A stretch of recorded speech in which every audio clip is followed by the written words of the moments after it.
মৌলির সকল চক্রান্ত এবার সবার সামনে প্রকাশ করলো বাণী। অবাক হয়ে যায় পরিবারের সবাই।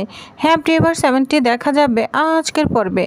বিস্তারিত জানতে ভিডিওতে একটি লাইক দিয়ে সম্পূর্ণ ভিডিওটি দেখতে থাকুন। গল্পের শুরুতেই আমরা দেখতে পাবো সকালে তাড়াহুড়া করে ঘুম থেকে উঠে বাণী হঠাৎ ঘড়ির দিকে তাকিয়ে চমকে ওঠে। বলছে, হাই ভগবান, এত দেরি হয়ে গেল, আজ তো আমার পরীক্ষা। বাণী তাড়াহুড়া করে বই গোছাতে শুরু করে। ঠিক তখনই অনিরুদ্ধ ঘরে ঢুকে বলে, আরে বাণী, এত টেনশন কেন করছো? বাণী উদ্বিগ্ন গলায় বলে, মিস্টার চ্যাটার্জি, আজ আমার স্কুলে পরীক্ষা আছে, আমি তো শেষ। অনিরুদ্ধ ঘড়িটার দিকে তাকিয়ে হেসে বলে, আরে এত চিন্তা কেন করছো? এবারে ঘড়িটা না এমনি একটু স্লো হয়ে আছে। ঠিক তখনই নয়নতারা নাটকীয় ভঙ্গিতে বলে ওঠে, কিরে বান্টি, এত বড় বাড়িতে একটা ঘড়ি নষ্ট হয়ে আছে, সেটা তোর খেয়াল নেই? ঈশানী তখনই বুঝে যায় এটা হচ্ছে ইচ্ছা করে করা হয়েছে। সে রাগে বলে ওঠে, ছোটো মা, এসব আপনারই চক্রান্ত। বানের পরীক্ষা নষ্ট করার জন্য আপনি ইচ্ছে করে করছেন, ঘড়ি স্লো করে রেখেছেন। মল্লির সঙ্গে সঙ্গে ঠাম্মির পক্ষ নিয়ে কথা বলছে, মম, তুমি কিন্তু গ্র্যান্ডমাম কেন অপমান করছো? ঈশানী তখন রাগান্বিত হয়ে যায়, বলছে, মলি, অনেক হয়েছে, সব সময় তুমি অন্যায়কে সাপোর্ট করে যাচ্ছ, এবার না সাপোর্ট করা বন্ধ করো। তারপর বাণীর দিকে তাকিয়ে নরম গলায় বলে, বাণী, তুমি পড়াশোনা চালিয়ে যাও, আমি জানি তুমি একদিন অনেক বড় হবে। তখন বাণীর চোখে খুশিতে জল পড়তে থাকে, বলে, ধন্যবাদ মা। কিন্তু ঠিক তখনই নয়নতারা আবার বাধা দেয়। কোথায় যাবে বাণী? আগে বাড়ির সব কাজ শেষ করতে হবে, তারপর যাবে, বুঝতে পেরেছ? তখন অনিরুদ্ধ বলে, সব কাজ তো শেষ হয়ে গেছে ছোটো মা। কিন্তু নয়নতারা চিৎকার করে ওঠে, বলছে, আমি যা বলছি সেটাই হবে। কিন্তু আজ আর আগের মতো চুপ থাকে না বাণী। সে ধীরে ধীরে নয়নতারার সামনে গিয়ে দাঁড়ায় আর বলতে থাকে, আপনি ঠিক বলেছেন, সব কাজই হবে এই বাড়িতে, আজকে সব কাজ হবে। তবে জানেন তো এই কাজগুলো কে করবে? নয়নতারা তখন বলে, বলো কে করবে? কে আর করবে? তুমি করবে। বাণী তখন বলে, না না, এই সব কাজ না আপনি করবেন আজকে, বুঝতে পেরেছেন? যা শুনে পুরো বাড়ি যেন চমকে যায়। নয়নতারা তখন রাগে একদম ফুঁসতে থাকে, বলে, তোমার এত বড় সাহস? বাণী তখন শান্ত হয়ে বলে, আপনি ভুলে যাচ্ছেন আমি কে। আমি কাউকে না অসম্মান করি না, কিন্তু কেউ যদি আমার স্বপ্ন ভাঙতে আসে তাহলে কিন্তু আমি চুপ থাকবো না। যা শুনে ঈশানী মনে মনে অনেক খুশি হয়ে যায় আর বলতে থাকে মনে মনে, এভাবে জবাব দিতে হবে বাণী। মলি এবার সামনে এসে দাঁড়ায়, বলে, তুমি কোথাও যেতে পারবে না। বাণী তখন চোখে চোখ রেখে বলে, দেখে আমাকে কে আটকায়। তারপর ব্যাগটা কাঁধে নিয়ে বাড়ি থেকে বেরিয়ে যায়। এদিকে নয়নতারা এবং মলি সবাই অবাক হয়ে যায় বাণীর এরকম সাহস দেখে। তখন অবাক হয়ে তাকিয়ে থাকে তার স্কুলে যাওয়া দেখে। অন্যদিকে দেখা যায় স্কুলে পৌঁছাতে পৌঁছাতে অনেক দেরি হয়ে যায় বাণীর। তখন ম্যাডাম রাগান্বিত হয়ে বলে, বাণী, এখন আর তোমাকে ক্লাসে ঢুকতে দেওয়া হবে না, ক্লাসে ঢুকতে পারবে না তুমি, পরীক্ষার মতো 5 মিনিট বাকি আছে। বাণী তখন অনুরোধ করতে থাকে, বলছে, ম্যাম, শুধু আমাকে প্রশ্নপত্রটা দিন, আমি বাইরে বসে লিখে দিব। যা শুনে ম্যাডাম অবাক হয়ে যায়। তখন ম্যাডাম বাণীকে প্রশ্নপত্র দিয়ে দেয়। সবাই তখন ভাবে বাণী কিচ্ছু লিখতে পারবে না। ঠিক তখনই শুরু হয় আসল চমক। অন্যদিকে দেখা যায় কুয়াশা মনে মনে জ্বলতে থাকে, এই মেয়েটা সব জায়গায় ভালো হয় কিভাবে? আমি যতই ওকে হারাতে চাই ও ততই যেন জিতে যায়। এই বলে কুয়াশা বাণীর প্রতি খুব হিংসা করতে থাকে। অন্যদিকে পরীক্ষা শেষে বাণীর খাতা দেখে ম্যাডাম অবাক হয়ে যায়। একটা অঙ্ক পুরো ক্লাস পারেনি, কিন্তু একজন পেরেছে, সে হচ্ছে বাণী। যা সে ক্লাসে সবাই তো অবাক হয়ে যায়। কুয়াশা তো এদিকে জ্বলতে থাকে। তখন বাণীর চোখে জল চলে আসে খুশিতে। ম্যাডাম হেসে বলে, বাণী চ্যাটার্জি।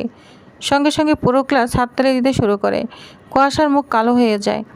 ম্যাডাম বলে, বাণী, বোর্ডে এসে সবাইকে বুঝিয়ে দাও। তখন বাণী সুন্দরভাবে অঙ্কটা বুঝিয়ে দেয়, যা দেখে সবাই মুগ্ধ হয়ে যায় এবং অবাক হয়ে তাকিয়ে থাকে বাণীর দিকে। অন্যদিকে বাণীর চোখে জল চলে আসে।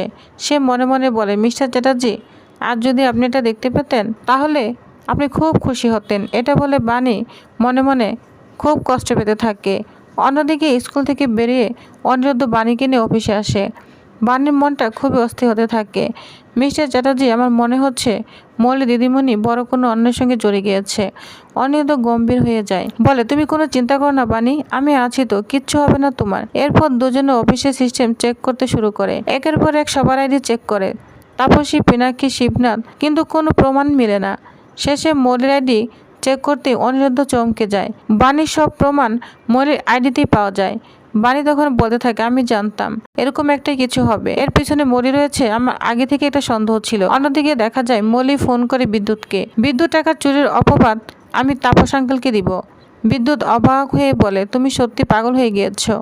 মলি রাগান্বিত হয়ে যায়, বলছে কি বললে? বিদ্যুৎ তখন হেসে বলে, তুমি দেখতে যেমন সুন্দর, কাজগুলি ঠিক ততটাই বোকামি। তখন ফোনটা কেটে দেয় মলি। যা শুনে মলি রাগে ফেটে পড়ে, বলছে কি আমাকে বোকা বলছে? আমি কাউকেই ছাড়বো না। এটা বলে খুব রাগ হতে থাকে মৌলি। অন্যদিকে অনিরুদ্ধর বাণী যখন প্রমাণ করতে যায় ঠিক তখনই সিকিউরিটি এসে বলে, স্যার আপনারা এখানে কি করছেন? বাণী তখন কান্না করে করে বলে, দাদা আমরা কাউকে ক্ষতি করতে আসিনি, কোম্পানিটাকে বাঁচাতে এসেছি। তখন তাদের কথা শুনে সিকিউরিটির মনটা একটু নরম হয়ে যায়, তাদেরকে কাজের জন্য সুযোগ দিয়ে দেয়। কিন্তু আড়াল থেকে সব ভিডিও করে নিচ্ছিল মৌলি। সে হেসে বলে, এইবার না তোরা শেষ। এটা বলে মলি হাসতে থাকে। এদিকে মলি আগে থেকেই তাপসকে বাড়িতে ডেকে রেখেছিল, সবাই উপস্থিত। ঠিক তখনই অনিরুদ্ধর বাণী ঢুকে পড়ে। মলির নাটকীয় গলায় বলে, এসে গিয়েছে, তোমার জন্যই অপেক্ষা করেছিলাম। বাণী অবাক হয়ে বলে, মানে? মলি তখন চিৎকার করে উঠে, বলছে তোমার কোম্পানি থেকে 10 লাখ টাকা চুরি হয়েছে। যা শুনে সবাই তো অবাক হয়ে যায়। এদিকে তাপস রেগে যায়, মলি কি বলছো তুমি?